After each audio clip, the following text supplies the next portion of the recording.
نے توشہ خانہ سے ای میل آنے سے پہلے گھڑی کی قیمت 3 کروڑ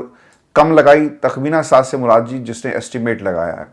گراف واچ کی قیمت 10 کروڑ 9 لاکھ 20 ہزار روپے لگائی گئی, جس کی 20% رقم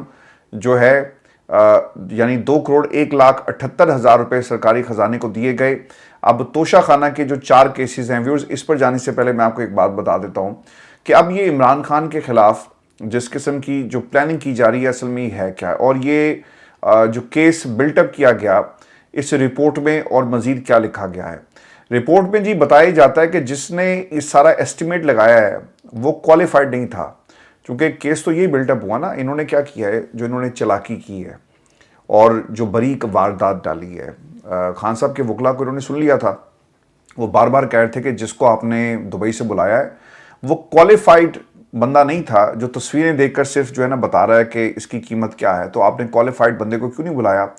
اچھا, انہوں نے نا اس کیس کو ریورس کر دیا اور انہوں نے کہا کہ جس بندے نے جو گھڑیاں بیچی گئی ہیں وہ کوالیفائڈ نہیں تھا, لہٰذا عمران خان جو ہیں وہ انہوں نے یہ جرم کیا اور لوگوں کو استعمال کیا. اب رپورٹ میں کیا کہا گیا جی کہ محمد شفیق کو گراف جیولری, یعنی یہ محمد شفیق صاحب ہے جن کا نام لیا گیا ہے, کو 5 کروڑ 10 لاکھ روپے میں بیچی گئی. محمد شفیق نے ہی اپنی جیب سے 2 کروڑ ریٹینشن کا کاسٹ ادا کی تھی. محمد شفیق نے ہی جیولری کی انوائس بنائی اور اسسٹنٹ پروٹوکول سیکشن بھجوائی. رپورٹ میں یہ بھی کہا گیا کہ 23 جنوری 2019 کو محمد شفیق وزیراعظم آفس گئے اور پروٹوکول افسر کے سامنے گھڑی وصول کی. ایف بی آر, وزارت industry, Pakistan James jewellery traders وغیرہ سے تحائف کی کم قیمت لگوائی گئی. نیب رپورٹ میں یہ بھی کہا گیا کہ ہر تحفے کو پہلے رپورٹ کرنا اور توشہ خانہ میں جمع کروانا لازم ہے. قانون کے مطابق صرف 30,000 روپے تک کے تحائف آپ مفت رکھ سکتے ہیں. انکوائری رپورٹ میں یہ بھی کہا گیا کہ بانی پی ٹی آئی اور بشرا بی بی کے خلاف مزید تفتیش کی اتھارٹی دے دی گئی ہے. عمران خان اور بشرا بی بی کی نئی انکوائری کے خلاف درخواست اسلام آباد ہائی کورٹ میں سماعت کے لیے مقرر کر دی گئی ہے. اب مسئلہ پتہ ہے کیا ہے, اس ملک کے اندر نا ایک جو اس کے چیئرمین ہیں جی بٹ صاحب, وہ جا کر نا ملازمین سے معافی مانگ رہے ہیں. وہ لوگ جو اس دنیا سے چلے گئے ان سے معافی مانگی جا رہی ہے کہ نیب قوانین کو غلط استعمال کیا گیا.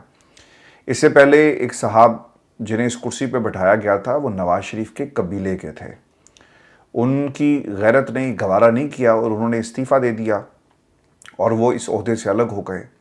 اور پھر ان کی جگہ یہ بٹ صاحب کو جو ہے وہ لگایا گیا. اور انہوں نے آتے ہی کیا کیا, اپنی کرسی کا ناجائز استعمال کرتے ہوئے عمران خان کے اوپر یہ کیسز بنائے. اب ایک ذرا غور سے یہ بات سننے والی ہے کہ آج سے 1 مہینہ پہلے, 2 مہینے پہلے, 4 مہینے پہلے, 1 برس پہلے, جب سے یہ حکومت پی ڈی ایم کی آئی, اب اس پورے کھیل کو بھی تقریباً 2-2.5 برس تو ہو گئے نا جی. 9 مہینے جو نگران حکومت تھی, اس سے پہلے 1.5 برس ان کی اپنی حکومت تھی, پھر اب ان کے 5-6 ماہ ہونے کو آئے, یعنی 2 سے 2.5 برس پی ڈی ایم کی کنٹینیوٹی آپ کو نظر آ رہی ہے پاکستان میں. اس وقت یہ کیسز کیوں نہیں نکالے گئے؟ اب یہ گیم کیا ڈال رہی ہے میں آپ کو بتا دیتا ہوں. 4 کیسز ہیں جی جس میں عمران خان کو توشہ خانہ میں اس وقت سامنا ہے نیب کی فسطائیت کا. سب سے پہلے توشہ خانہ فوجداری کیس بنا جی. جج ہمایوں دلاور صاحب نے آپ کو سزا سنائی 3 سال کی اور پھر 5 سال کی آپ کی نااہلی کر دی گئی. ٹھیک ہے, نمبر 1. نمبر 2 کیا ہوتا ہے جی, اس کے بعد ایک نیب ریفرنس بنا, جج محمد بشیر صاحب نے آپ کو 14 سال سزا سنائی. محمد بشیر صاحب کے حال پہ مجھے رحم آتا ہے اور ترس بھی آتا ہے, کیونکہ وہ چھٹی بیچارہ لیتا رہا, اسے چھٹی نہیں ملی اور وہ یہ فیصلہ نہیں سنانا چاہتا تھا, لیکن اسے مجبوراً یہ فیصلہ جو ہے وہ سنانا پڑا. پھر جو تیسرا, پھر ایک نیب انکوائری کھلتی ہے اور 1 درجن سے زیادہ تحائف پر ریفرنس میں عمران خان کو نوٹس جاری کیا گیا. مزید تحقیقات جو ہیں ابھی جاری ہیں. اب یہ گراف واچ پر نئی انکوائری کھولی جا رہی ہے. اب انکوائری کا ویورز مقصد کیا ہے کہ عمران خان کو یہ کیونکہ ایک آسان ہدف ہے,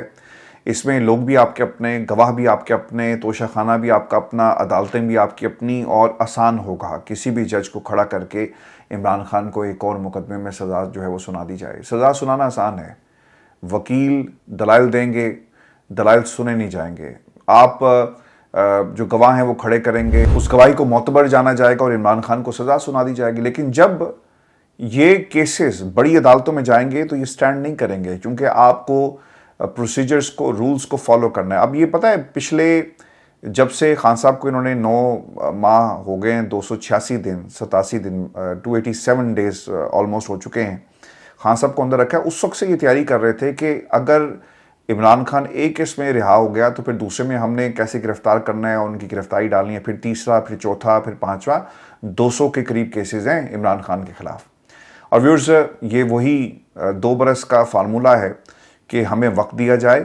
اور شہباز شریف کی حکومت کو چلنے دیا جائے، کیونکہ اس وقت جو سب سے بڑا مسئلہ اس وقت پاکستان میں طاقتور حلقوں کو، شہباز حکومت کو، نواز شریف کو، آصف علی زرداری صاحب کو جو لگ گیا نا، وہ خطرہ یہ ہے کہ پاکستان کی عدلیہ عمران خان کے حق میں فیصلے سنانا جو ہے اس نے شروع کر دیے، اور جو ماحول بن گیا ہے، آپ نے پاکستان کی عدالتوں سے، عدلیہ سے، ججز سے متھا لگا لیا، اور اب آپ ان میں مداخلت کر کے جو ہے اپنی من پسند فیصلے نہیں لے سکتے، تو پھر آپ کیا کریں گے؟ آپ میرٹ پر جب فیصلے ان عدالتوں سے آئیں گے تو پھر آپ کو پتہ جائے گا، اور خوف اور ڈر یہ ہے کہ اگر عمران خان کے حق میں آ گیا یہ سارے کا سارا جو ہم نے پلندہ ان کے خلاف کھڑا کیا اور ہر چیز ریورس ہو گئی، تو پھر ہمارے پاس کیا بچے گا؟ یہ 2 برس سے پہلے عمران خان اگر باہر آ گئے تو پھر جو باہر ہیں ان کے اندر جانے کا وقت آ جائے گا۔ یہ جو میں نے پروگرام کے شروع میں کہا نا کہ پاکستان میں سیاستدان یا اقتدار میں ہوتا ہے یا پھر جیل میں ہوتا ہے، تو جو لوگ اس وقت باہر ہیں وہ پھر جیل میں ہوں گے، اور جو جیل میں ہے جب وہ باہر آ گیا تو پھر ان کا کیا حشر نشر جو ہے وہ کرے گا۔ ویورز، خان صاحب کے گرد گھیرا تنگ کرنے کا مقصد صرف یہ تھا کہ اب آپ کے سامنے نا عدالتوں کی چھٹیاں ہونے والی ہیں، اور گرمیوں کی چھٹیوں کے بعد خان صاحب کے مزید کیسز لگیں گے، اپیلیں لگیں گی، اور اس وقت تک خان صاحب جو ہے وہ جیل میں رہیں گے۔ دیکھنا یہ ہے کہ عدالتیں گرمی کی چھٹیوں میں بھی کیا سماعت کرتی ہیں، اپیلیں چلیں گی یا نہیں چلیں گی، یہ ایک بنیادی چیز ہے جس کا ہمیں انتظار کرنا ہوگا، کیونکہ 1 جون سے جو ہے وہ چھٹیاں ہو رہی ہیں، اور عدالتیں اس حوالے سے کیا کہتی ہیں، اور روزانہ کی بنیاد پر جس طرح عمران خان کو سزائیں دی گئی کیسز کو چلا کر، کیا اپیلیں بھی روزانہ کی بنیاد پر سنی جائیں گی یا نہیں سنی جائیں گی۔ میں آپ کو خبر یہ بھی دے دوں کہ اسحاق ڈار صاحب جو ہیں ان کی تعیناتی کو چیلنج کر دیا گیا ہے شیر افضل مروت صاحب کی طرف سے، اور انہوں نے عدالت سے جو استدعا کی ہے کہ آپ کے پاس 2 عہدے ہیں، اور ڈپٹی پرائم منسٹر کا آئین میں کوئی عہدہ نہیں ہے، لیکن انہوں نے 2 عہدوں کے اوپر اس وقت جو ہے وہ براجمان ہے، اور ڈپٹی وزیر اعظم تعیناتی کا 28 اپریل کا نوٹیفیکیشن جو ہے اسے کالعدم قرار دیا جائے۔ عوام کے خرچے پر ایک ہی شخص کو 2 عہدے ذاتی مفاد میں دیے گئے، کیا تعیناتی کالعدم ہوگی؟ اس سے پہلے کیا ہوا ہے وہ بھی میں آپ کو بتا دیتا ہوں کہ 2 درخواستیں پہلے آ چکی ہیں ایک درخواست لاہور ہائی کورٹ میں کچھ دن پہلے خارج ہو گئی تھی، درخواست ناقابل سماعت قرار دی گئی تھی، اور دوسری درخواست سندھ ہائی کورٹ میں چیف جسٹس عقیل عباسی جو ہیں وہ سن رہے ہیں، اور انہوں نے اس عہدے پر تعیناتی کے بعد ان کو 90 لاکھ روپے کے برابر مراد ملیں گی، اس کو انہوں نے چیلنج کیا، جس پر چیف جسٹس نے ریمارکس دیے تھے۔ وہ کہتے ہیں کہ وزیر اعظم نے اس لیے نائب رکھا ہے کہ اگر میرا تختہ الٹا جائے تو میرے پیچھے معاملات دیکھنے والا کوئی ہو، اور آج کل ویسے بھی اس طرح کے خدشات جو ہیں وہ موجود ہیں۔ دیکھیں بڑے امپورٹنٹ ریمارکس عباسی صاحب کی طرف سے دیے گئے، اور یہ جو کاؤنٹ ڈاؤن شروع ہوا ہے نا، اور شہباز شریف صاحب جو باتیں کر رہے ہیں، اور میں آپ کو نا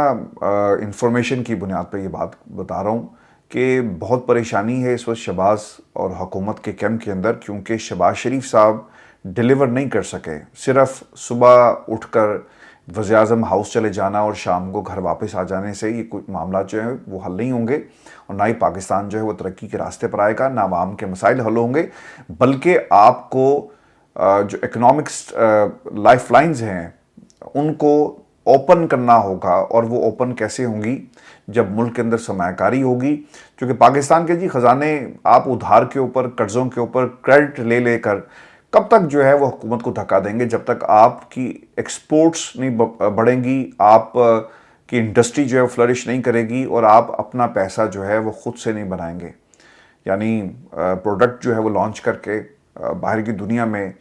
تو یہ کیسے ہوگا؟ اور اگر کوئی یہ سمجھتا ہے کہ شہباز شریف کے پاس یہ صلاحیت ہے، شہباز شریف کے پاس یہ صلاحیت نہیں ہے۔ شہباز شریف صرف وہ جو ایکٹر ہیں شفاعت صاحب، ان کو بلا کر اپنی نقل ہی اتروا سکتے ہیں، اور نقل کے علاوہ انہیں کچھ نہیں آتا، اور انفارچونیٹ ہے کہ اس ملک کے اندر شہباز شریف اس وقت پاکستان کی حکومت کو لیڈ کر رہے ہیں۔ ویژن کچھ ہمارے پاس ہے نہیں، قرضے اور بھیک مانگنے کے لیے ہم جو ہے وہ بڑے سے بڑا کشکول بنا لیتے ہیں، اور یہ آپ کا پاکستان چلانے کا فارمولہ ان لوگوں کے پاس. ویورز آپ اپنے کمنٹس بھیجیے گا, چینل کو ضرور سبسکرائب کریں. میں کوشش کر رہا ہوں کہ ویڈیو کا ٹائم کم سے کم کیا جائے اور تھوڑے وقت میں زیادہ خبریں آپ کے ساتھ ہم شیئر کریں. اگلی ویڈیو میں آپ سے ملاقات ہوگی. اجازت دیجیے اللہ نے.